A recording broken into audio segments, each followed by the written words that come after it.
Good afternoon. Thank you for coming to the last session of NDC London. It's exciting. Thank you so much for staying. And this is a fun talk, so hopefully you'll get as much out of it as I always do. My name is Barry Stahl. I'm a solution architect and developer based in Phoenix, Arizona, USA, where the high temperature today will be a lovely 25 degrees C and sunny. The weather has been fairly good here for me in London, so thank you for that. It's nice and cool out. Had some nice dinners. So, the international nature of this city is so much more than what we get in Phoenix. So just being able to go around and get, Lebanese food or Indian food or what, so amazing. So, I am the type of nerd who keeps a list of his favorite physicists and favorite mathematicians. So that right there probably tells you everything you really need to know about me, that I would keep such a list. But I also love talking about the people on the list. So on every slide you will see my Mastodon account. That's where I tend to hang out. I do feel that's important. I'll talk about that here in just a minute. If there's somebody whose name belongs on this list that's not there, please tell me on Mastodon. If there's somebody that shouldn't be there, let me know that as well. Happy to consider your thoughts on the subject. I am also a big supporter of the Fediverse. Fediverse includes Mastodon. If you're not familiar with it, it's a set of open standards and protocols and applications that mimic many of the same functionalities as what we get today in our social media world. So, there's Twitter clones and Facebook clones and those kind of things. But these are all open standards. They're based on open standards. They're not owned by anybody in particular. And so they're not subject to the whims of petulant billionaires. So I encourage you to check it out. If you're interested in getting started, just jump onto Mastodon and give it a try. Don't worry too much about what instance you join. Just join one. You can always move around later. And it will move everything with you, including your social graph. I have a couple of things up. A lightning talk that I did on how the Fediverse could save democracy and why it probably won't, as well as a show from David Giard of Microsoft on the same subject, and if you're interested in finding out more about it. I'm also an open source contributor. I shepherd a number of projects, none of them particularly germane to this, but the first one, Liquid Victor, is what I used to put together this presentation that then renders in Reveal.js. Finally, I'm one of the founders of Arizona GiveCamp. Now, GiveCamps are all over the world, and if you're not familiar with them, they're a weekend event where we put a bunch of software creators in a room with a bunch of great local charities. We code for them for the weekend, turn the software over to them by the end of the weekend. So it's a great event, and I encourage you to check it out. If there isn't one wherever you are, and you're interested in maybe starting one, get a hold of me. I can put you in touch with the right people. Finally, this is where I take a moment to thank everyone involved in putting these conferences and presentations together. The volunteers, the organizers of the conference, the sponsors, and you as part of the community. None of this would be possible, and I get to travel around the world and talk to nerds like us and have these great conversations. So thank you for being a part of it, and I'm looking forward to the next event. I think NDC Toronto is probably next, so I'll see you there, hopefully. All right, we're here to talk about genetic algorithms. And we're going to go through two different use cases today. The first, we're going to work with a board game, primarily because it's easy to talk about. The games themselves have very simple rules, so everybody can grasp onto why we're doing it and what we're trying to accomplish. So we could focus on the genetic algorithms portion of it rather than having to figure out the game. The second example we'll have is what I think is much more useful. It's actually an area of exploration that I'm actively a part of. and we'll talk more about that. I think it's less of a toy. Not that game development is a toy in any way. These algorithms are used regularly as part of game development. So we will discuss that and have another example coming up here real soon. All right, so for this use case, we are going to try and find a strategy for playing the game Chutes and Ladders, sometimes called Snakes and Ladders. I've heard a few other variants on it. Now, this is a variation of the game where you get to choose whether you are going to take a chute or a ladder or drop down a chute. So if you're, well, we'll talk more about that here in just a minute, but basically the idea is that this is an extremely large solution space. And so it would be very difficult for us to try every possible option. So that's going to limit the number of models we could choose to begin with in order to do this, which is why genetic algorithms can become a good option here. So we have a couple of model types that we could consider if we're thinking about how do we build this. We could maybe just look at a shortest path algorithm, use some kind of constraint programming or something like a star to find the shortest path from wherever we are to wherever we need to be, and maybe just use that. That does guarantee the shortest path, but that is something of a bad proxy because it's not necessarily the best strategy. It may be, but it may not be. And actually, that's probably a good point to bring up here, that we want to start with something very simple. We want to start with something that's very easy to implement and create a model of it. So that helps us learn the problem and also create a baseline for us to follow. So that if what we're finding is we're not getting any better than that simple, naive solution that we tried already to implement, then maybe we're not doing the exploration right, or maybe there's no point in doing that kind of exploration here. So a shortest path algorithm, we could use that, but it's very much a naive solution. We could try and do some mixed integer programming or something along those lines, a different model type. But one of the things about mixed integer programming models, or any like a linear programming model, something like that, is that it requires a mathematical fitness function. We have to be able to describe in an equation what is fit for survival. And what we find is we really can't do that here. In order to be able to do that, we'd have to have a huge set of data that first tells us, so that we can then create an equation from to tell us, is this successful or not? And that's actually the same problem that neural networks have here, is that we'd have to have a huge data set in order to be able to program it this way. We don't have a huge data set to start with here, and so for problems that don't have that initial training data set, these last two models won't work, and genetic algorithms are a really good choice. So what do we do? What does genetic algorithms do for us? Well, as you're probably already aware, genetic algorithms find solutions by simulating some level of Darwinian evolution, okay? We can define a candidate solution by its properties, which in this case we call the chromosomes. A chromosome generally represents every possible, or the possible solutions. Here's our solution, is defined by the chromosome. And then we use a fitness function to determine which solutions survive. But the big advantage with this one is that the fitness function doesn't have to be mathematical. It can be a simulation.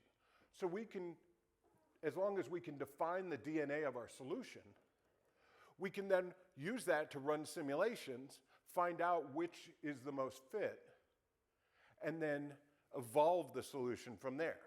So that's the third bullet point here, is that solutions that are more fit for survival will continue on, may reproduce, may do other things, and survive in various ways. But there's one huge caveat to these, and that is that there is no guarantee of optimality. You are never assured that you have or will get the best possible solution to a problem, right? We only have maybe the best. We have the possibility of finding the best. The example I always use for this is think about your eyes. We've had 4 billion years of evolution, nature has, in order to try and evolve our eyes to be the best they could possibly be. Are they? Mine sure aren't. I can tell you after multiple surgeries they weren't and aren't. But they were good enough to make us fittest for survival. The other thing it doesn't guarantee is that you won't find local minima. So, for example, our eyes were almost optimal when we were sea creatures.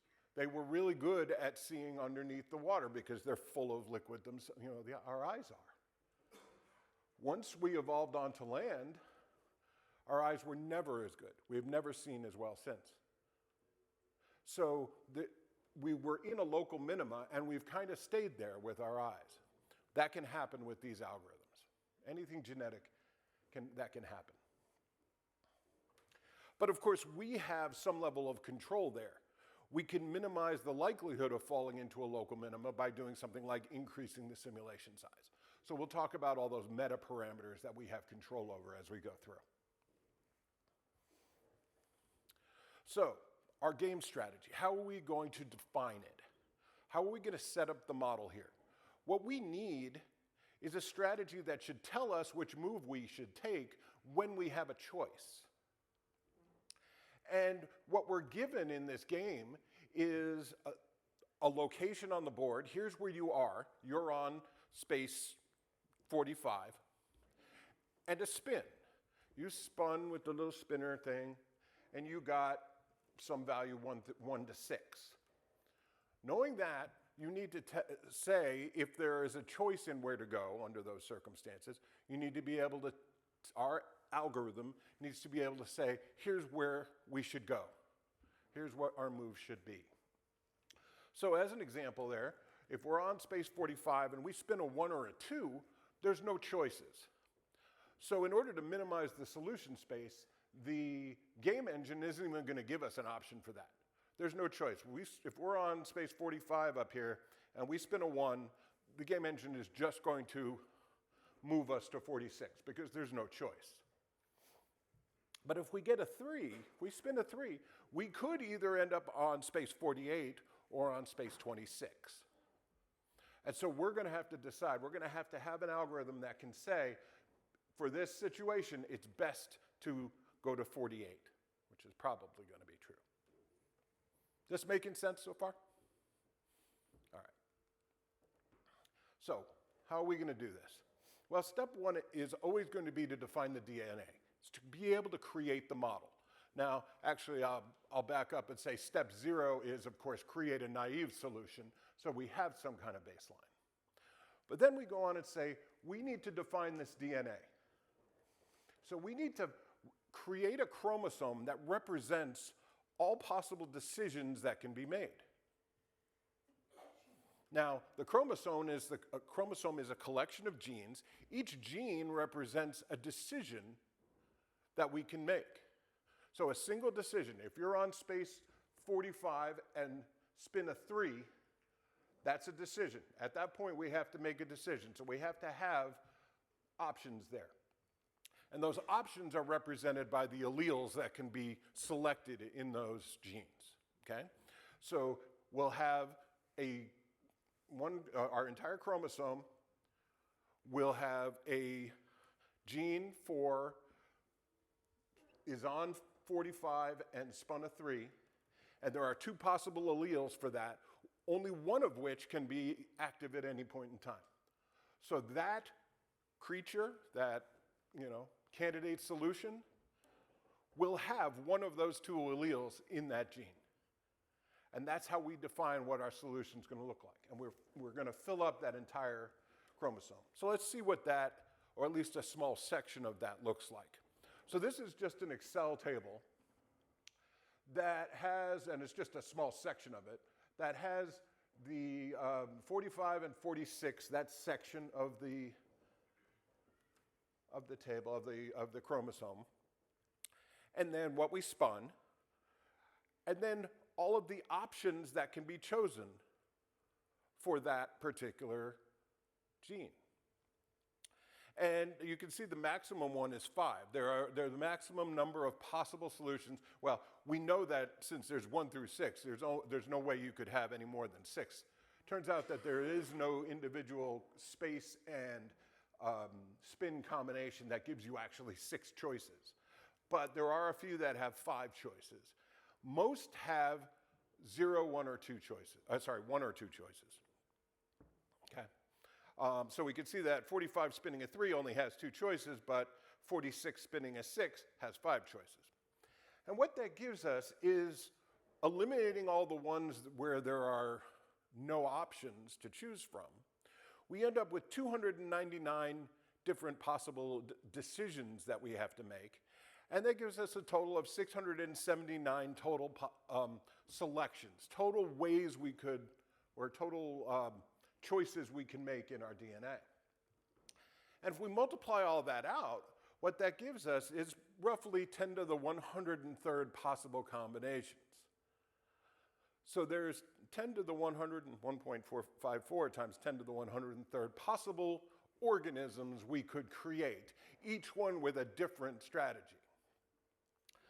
Now, of course, 10 to the 103rd, that is an inconceivable number.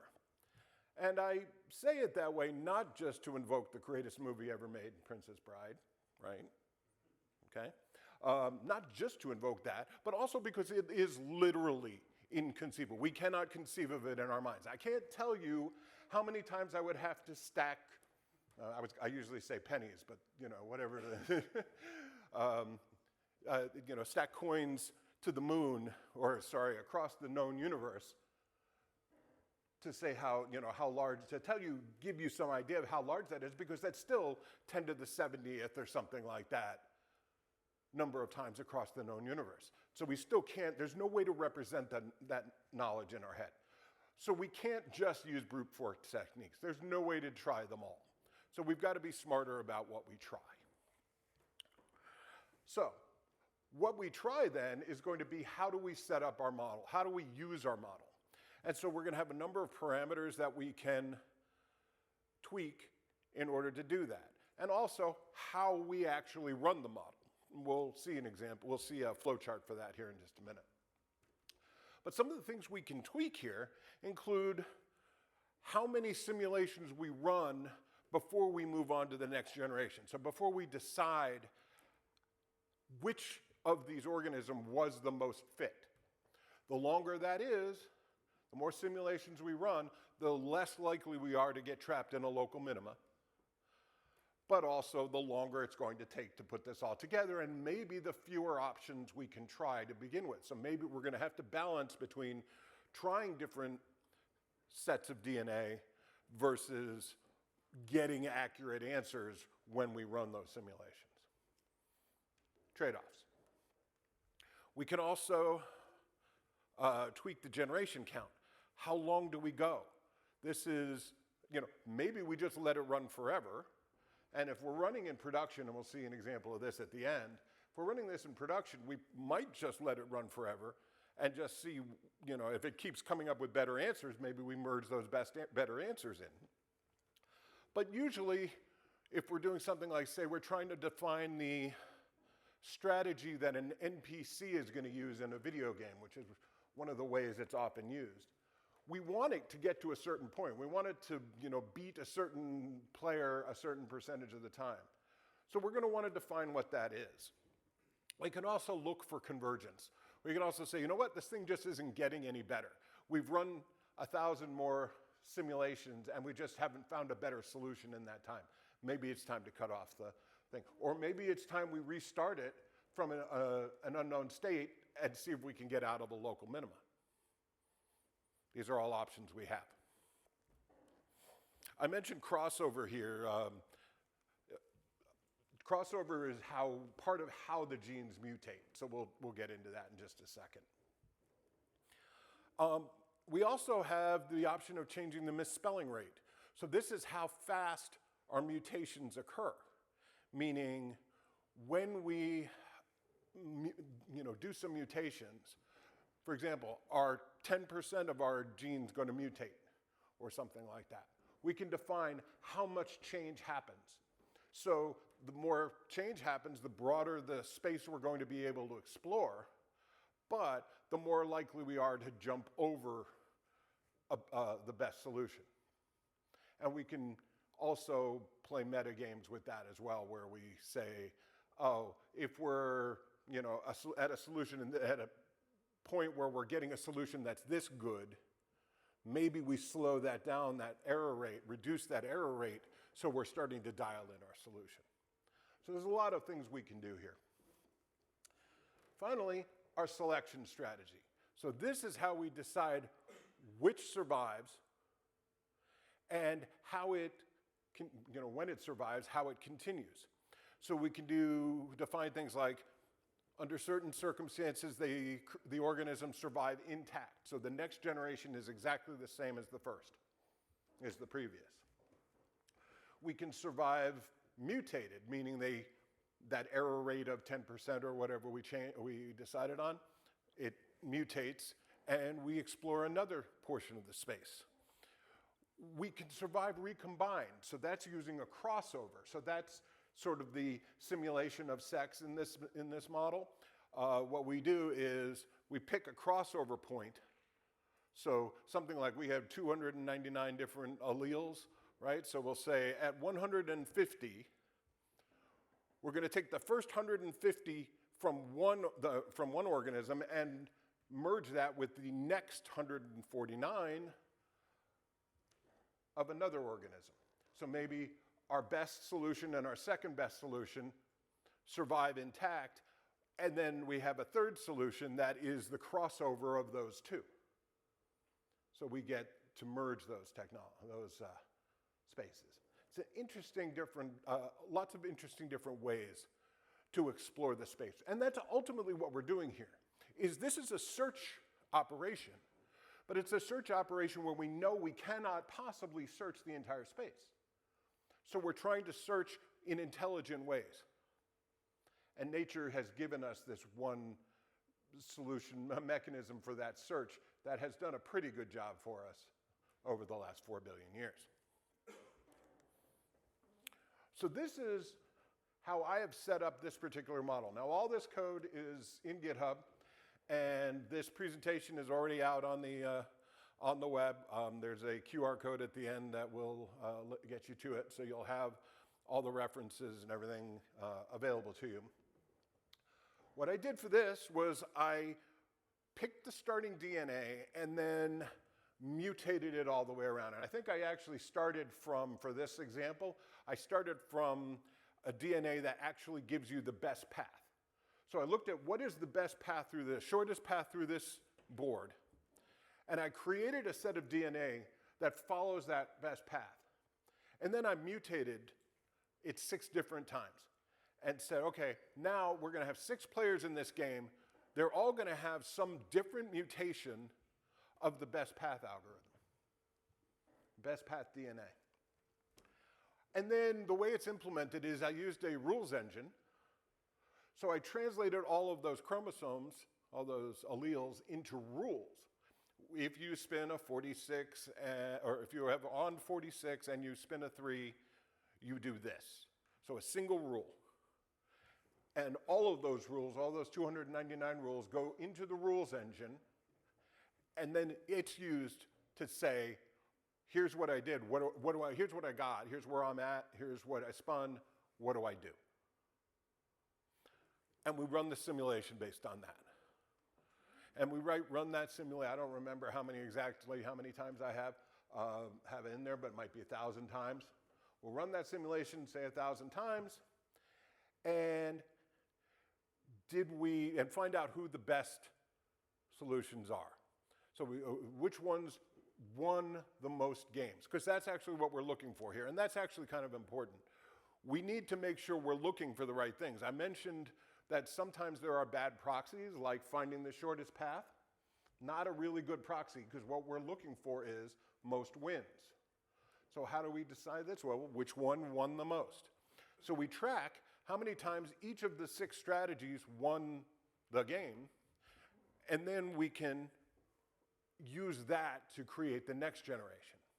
So in this scenario, what I did was I took the winning DNA, the one that won the most games, and I said that's going to survive intact. So for the next generation of games, that's going to be player one. Player one is going to use that DNA. And then the second place DNA is going to survive intact, and that's going to be player two in the next game, next series of games. And then, got a little more interesting, I mutated players one DNA 3 times and assigned those different variations to players 3, 4, and 5. And then I mutated the second best DNA one more time to make that player 6. I didn't do any crossover in this one. Maybe an opportunity for you to play with it later on if you want. And then we run the simulation again, and we keep going until we either reach our execution count, like we're going to have 10,000 generations, or we find some convergence where we aren't changing anymore. We haven't found a better strategy in 5,000 generations, maybe we stop. All makes sense, right? Nothing too crazy. So now we run it. Here's what that looks like. I'm not going to, in an hour talk, I'm not going to actually demonstrate the code and show you all the pieces of it, but I do want you to see that this is what a chromosome looks like for this game. So hopefully you can see it. Let me zoom in just a little bit here.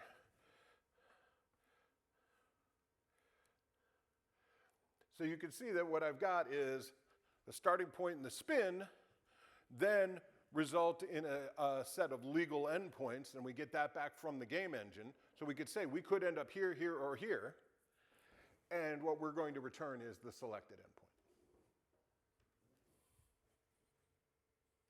That code is, again, on GitHub, and it's part of the whole genetic algorithm solution. So you'll find that under the Chutes and Ladders genetic strategy. That actually says that up here. There are other chutes and ladder strategies in there. The shortest path is one of the strategies in there. That's not a genetic algorithm. It's just going to use the shortest path. And I think what I do at the end, once we run through the entire simulation and all the generations, I then take the best one and play a game or run a set of simulations where it's actually playing against the best path strategy to see how much better it does. And it does do better, just not a lot, generally.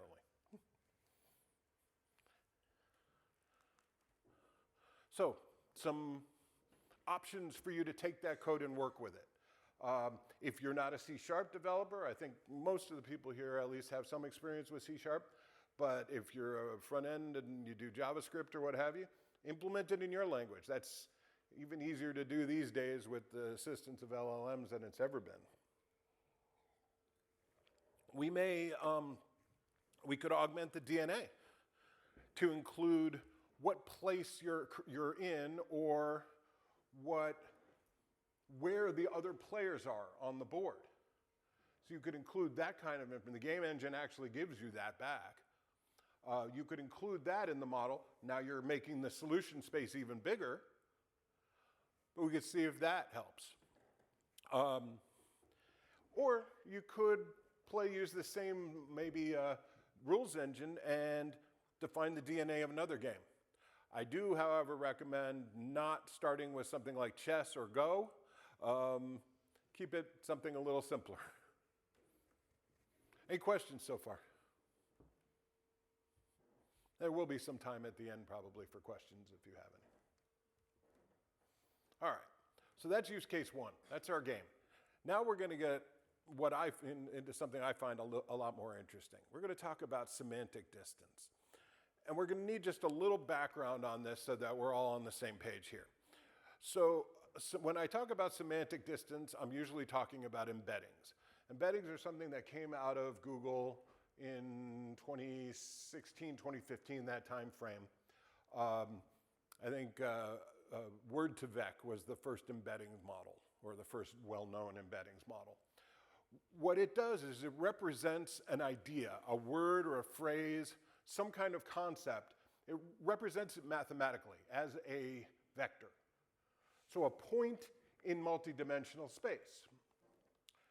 And the most common model that's used for this is the text embedding ADA002 model, which is used for GPT-3 and beyond. Okay? So what that means is whenever you're typing something into ChatGPT, the first thing that's happening after it's tokenized is each of those tokens is converted to an embedding that mathematically represents the concept or concepts that you're expressing. And there is a ton of information in here. I mean, that model uses 1,536 dimensions. 1,536 dimensions is, again, inconceivable, right? So we have to do something else to be able to even just think about this. But hopefully you recognize we can't conceive of more than 3 dimensions, but we can still do things to reason about them. This is a cube, a 3-dimensional item, except of course it isn't. This has been projected into 2 dimensions. The features of a cube are that they have all sides are the same length and all angles are 90-degree angles. This shape doesn't have that because there's a penalty for projecting 3 dimensions down into 2. We're going to now project 1,536 dimensions down into 2. So there's going to be a little loss, but it'll still be enough to illustrate the point I'm trying to make. This is a 2-dimensional projection of the embeddings for phrases that include the word RAM. So it's 3 different meanings for RAM: computer memory, truck, and sheep. Right? And if we plot those against the embeddings for computer memory, truck, and sheep, what you'll see is that each of them is closer in that space to what those words mean, right? So the one that talks about in the context of a truck, this is clearly a Ram truck that it's talking about. I don't know, do you have a lot of those over here? Probably not that many. There's a ton of them in the US. It's going to be closer in that space. And if I add more context to it, like I'm getting a RAM, if I were to add, instead of saying I'm getting where it's just truck down here, if I were to add, I'm getting a truck so I can pull my boat, that would be much closer, in fact, in space. It would be very close. So the idea is wherever these embeddings live in this multidimensional space, the closer they are to each other, the closer they are in context, in what they mean. And I find this fascinating and super valuable. Because we can also measure these things. We've turned unstructured text data into mathematical things that we can perform operations on. The canonical example here is if you take the vector for queen, subtract the vector for woman, add the vector for man, you get something very, very close in this multidimensional space for the vector for king. We can do math on these things. And one of the most common operations is cosine distance. Cosine distance is calculated by using the cosine of the angle. So it's cosine similarity, which is just the cosine of the angle between these things. Now, remember I said that these are points in multidimensional space. They're vectors. Vectors are represented as arrows from the origin. And any 2 lines that intersect, like they do at the origin, form a plane. So we can measure the angle along that plane. The bigger the angle, the less alike these concepts are. So if we get a cosine of 1 up here for the angle, that means they're the same concept, right? You never get that. Even if you put words in there, the same exact words, put it in there twice, you're going to get a little variation on them. These are probabilistic models. But you'll get something very, very close. So it'll be very close to 1. You subtract that answer from 1, So you get take the cosine similarity, subtract it from 1, and what you're getting is 0. And that is theoretically synonymous. So if you get a cosine similarity of 0, you're something very close in space. They're very close in idea, in what they mean. Whereas if you get a cosine of 1, that means it's orthogonal because your 1 minus 1 is 0, and so you're 90-degree angle, roughly. And then a 2 would be, I said antonyms. It's not really. It's opposite. It's not an antonym. It's not, because antonyms, words that mean the opposite of each other, are actually very closely related to each other in space. So it's not an antonym, but I don't know how to define that. I don't know what it really means to have something that's that far apart. In fact, I have never found anything more than 60 degrees apart in this particular model. Other models are a little different, but in this particular model, the one used by so many things, I've never found words that far apart. And I want to know why. So that's our curve for cosine distance. You can see as it's closer in concept, it's closer to 0, and then smooth curve gets it further away. Here's an illustration of that uses that same homonym RAM. Right? So now I plotted the vector along the x-axis here. I'm getting new RAM for my PC. So I got an embedding for I'm getting new RAM for my PC. And then I got embeddings with a little more context now, computer memory, pickup truck, and bighorn sheep. And you can see that computer memory is considerably closer than the other two. Now in this case, we're talking about an angle of 30.22 degrees or a cosine distance of 0.136. Anything less than 0.1 in cosine distance is considered pretty close. So this is not all that close, but it's certainly a lot closer, relatively speaking. And if I were to add more context, like if I were to compare I'm getting new RAM for my PC to I'm getting new computer memory for my PC, again, that would be very close. Much, much closer than this. So what does that mean? Well, it turns out there is just a ton of stuff, and this is just a few examples here, that is encoded by this model. So if we look at the vectors that are output by these things, you can see that something like the queen, that word, is very, very close to la reina, which is the French, Spanish word. Reina, it's something close in French, but I don't know what it is.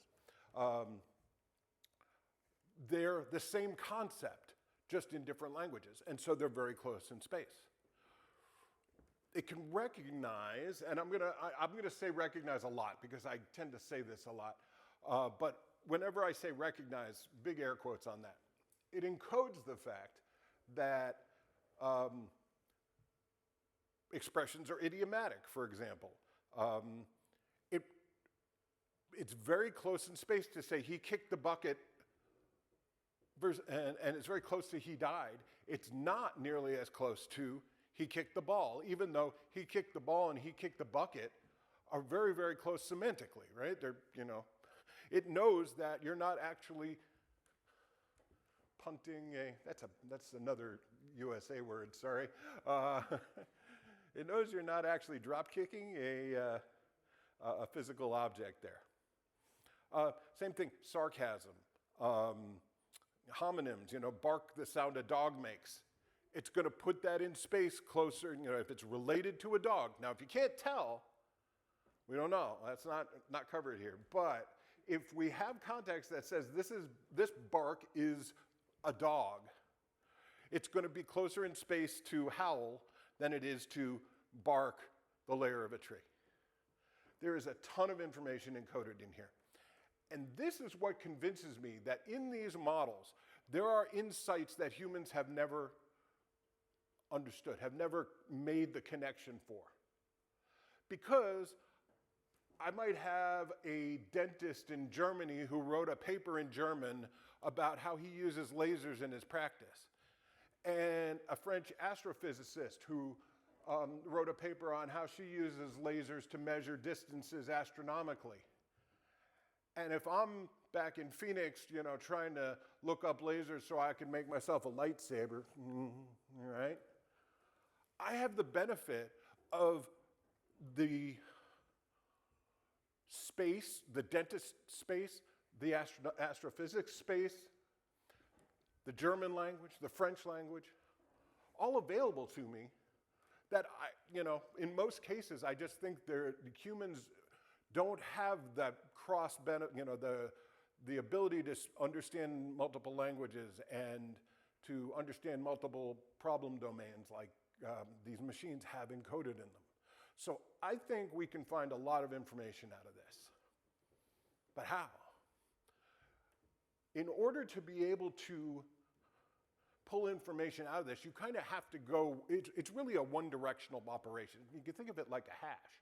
When you're creating a vector, you can go from the text to the embedding, and you could store that in a database, and you could look that up then in either direction later. But there's no models right now, at least, or at least they're not intended to be, where you can go the other direction. So I have no way of saying, hey, find me a vector far away from this thing. All I can do is find vectors that I've already encoded, where I've already encoded them and stored them in a data store, and then I could maybe do some kind of search to try and find which ones are far apart. And the data structures don't really support that because they all do k-nearest neighbors searches, meaning it's really good because it puts it into a k-dimensional tree data structure, which is really good and very, very fast at finding things that are close in space, but not useful at all for finding stuff far away. So how do I understand what things mean if they're far away in this space? How do I know what it takes? How do I find a word that is more than 60 degrees off in that space? Well, maybe we could use genetic algorithms. We can try and explore different means of doing this, but I simply don't have one at this point other than to try doing genetic algorithms. We certainly can't brute force it. There might be some hybrid approaches that we could use, but I don't think there's really much in the way of a logical model. We could potentially turn a few things into small-scale logical models with if conditions, say, if it's this, maybe do this. Ultimately, that's really what we're doing anyways, because in the genetic algorithms, one of the things we're doing is we're turning it into what is effectively a set of rules. But then how those solutions evolve, how they search the space is what we really care about here. So how are we going to go about executing this? Well, let's think about the genes. Step one is, right, define the model. Well, step 0 is do a simple solution. I don't have a naive solution for this. But we can define things that are characteristics of this solution. For example, a word, a phrase, an idea might have a part of speech associated with it. That's one of the characteristics of it. So it might be primarily a noun, a verb, an adjective, an adverb, etc. It will have a register. It will be, can be considered formal or slang or technical. It could be a root word or a compound phrase. It could be relating to something that's animate or inanimate, or even beyond animate, like agentic or collaborative. Could be related to a particular scientific discipline. So I've got some categories listed here that we could use, and there are many others. But the idea is these are the things that describe possible solutions, possible candidates for seeing if it is further away.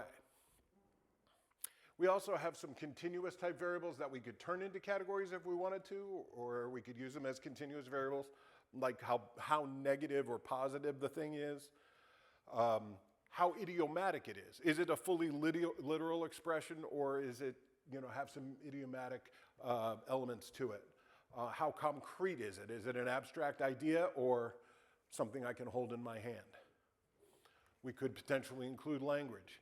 I didn't talk about it, but I have tried experiments where I took the words like, La Reina and the Queen, and just compared the two embeddings for the exact same phrase in different languages. And what I was really hoping for at the time, this has been a couple of years now, what I was hoping for was I would just find one or two dimensions of the vector that changed. And so I could say, hey, these are the dimensions that affect language.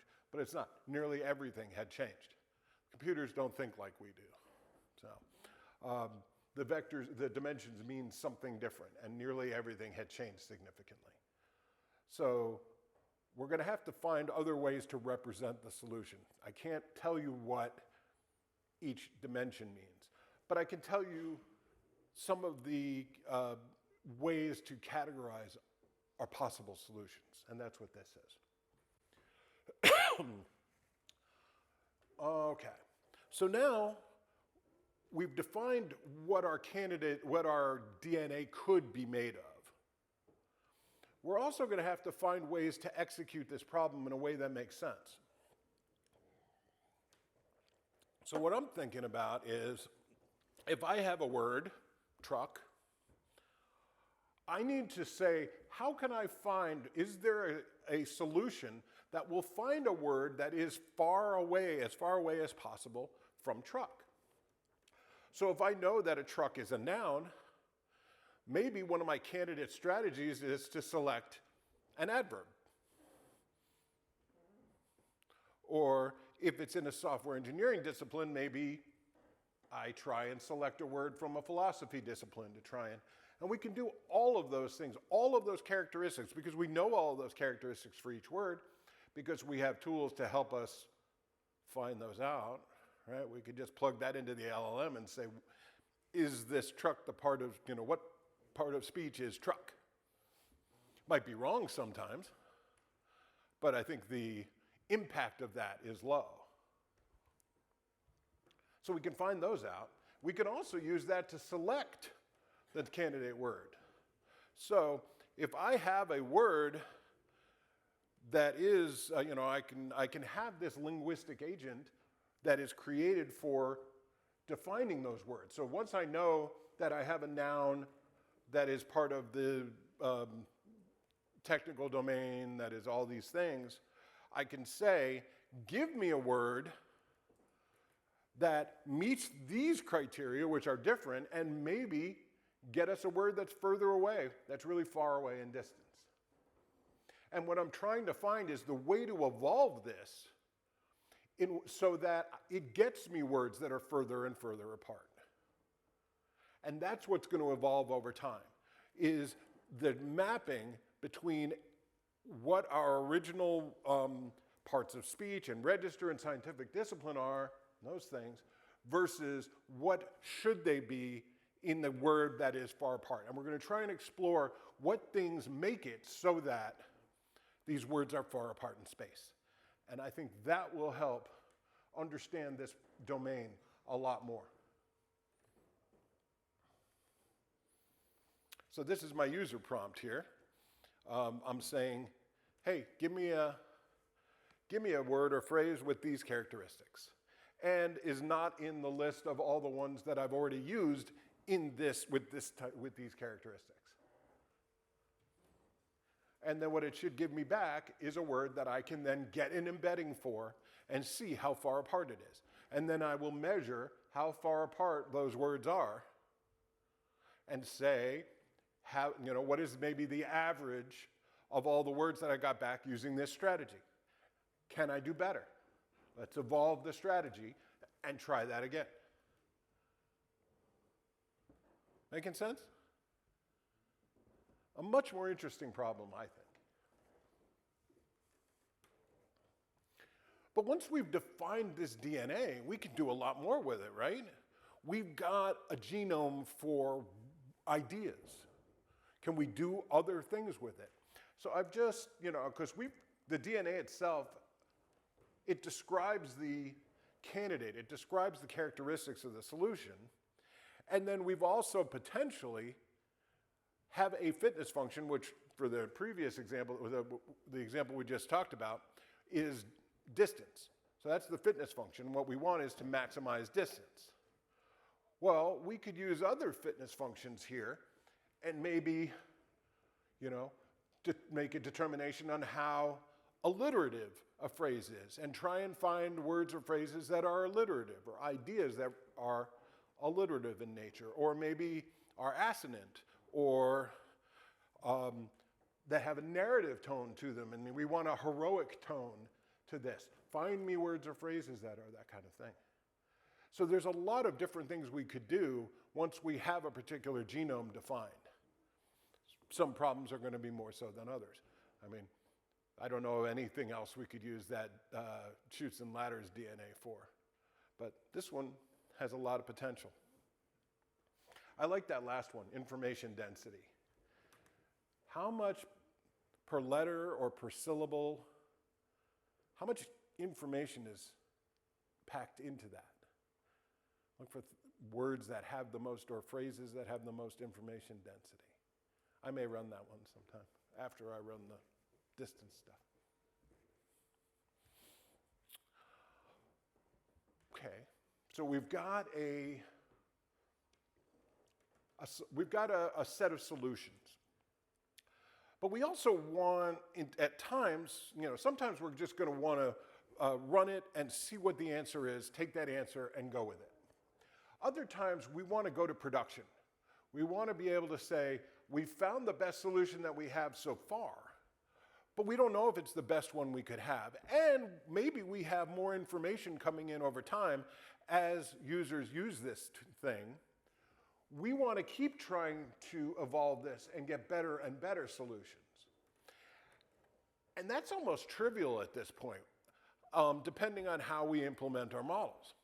So what I've described here is we have a set of operational services over on the left side, and they have their data stores and what have you that they're associated with, and users are using them. Within those operational services, there is an algorithm that has been defined that was determined by a set of exploratory services that went out and are doing and are constantly running a genetic algorithm to try and continue to explore a really, really large solution space. And what they can do is every time these exploratory services find a better answer, it can just update them in some data store. I tend to use like Kafka topics for it because it's super useful. You just drop it in there, and then the next time it runs, it picks up the new strategy and goes with it. But you can do that with any database, right? Just write the new strategy into it. This is the best strategy I found so far. Next time it starts to run, your operational services pick up that strategy and start using that. So it almost becomes a trivial problem at that point. All of this, of course, is happening in the background. This, we've already got the strategy, so it's very fast for the users. They don't have to wait for that strategy to run. There is the best known strategy that they're using. Again, makes sense? Cool. Okay. So we talked about two different types of problems. We're going to start wrapping up here. We've looked at game strategy, and we've looked at semantics. We've looked at the semantic distance, as well as some other types of things. What do those two solutions have? What do those two problems have in common? What is it that makes them really good candidates for genetic algorithms? Anyone want to throw down some? Yeah. Problem space. Really, really big problem space. Yeah. Anything else?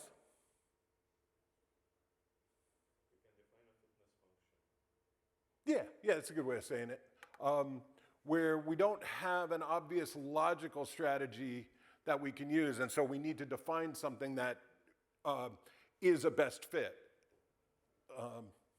Yeah, I do think those are the two primary things. So we can define a fitness function that will, and it can be a simulation, but we can define a way of determining what is the best candidate, what is the best solution, and it helps us explore just a nearly infinite space potentially, and explore it as best we know how, and as best nature has taught us. I do an entire set of talks on amazing algorithms. In fact, I think I've done that here at NDC in the past, maybe not NDC London, where I talk a lot about bio-inspired algorithms, different things that we've learned from nature. And this is one of them. This is one of the things we've learned by watching how nature works and applying it to our problems. So let's sum up. Genetic algorithms, they learn, and again, learn, encode, all those things in big quotes, by simulating Darwinian evolution, right? We have a DNA, that's the most important thing to define. When I talk about amazing algorithms, I drill deep into the models, the different model types. I have talks where I go into a bunch of different types of models. If you're interested in that, make sure the organizers of NDC know so they can pick that for next year. We define the chromosomes, which represent our state of the game. So under these conditions, here's what we're going to do. That's the genes. Those represent the different choices we can make. And then we have all these meta-parameters that we can control that allow us to evolve the solutions in different ways, faster, slower, more change, less change, longer running, et cetera, and how they evolve. I've written a couple of sets of articles on a number of these things. So I've got those two links at the bottom will get you to both my AI articles and my algorithm articles. The code repo at the top on GitHub has all this code in there. And this QR code will get you to this presentation, the slide deck, so you have access to all of that stuff. We have about 4 minutes, maybe 3 minutes left, so happy to answer any questions that you might have.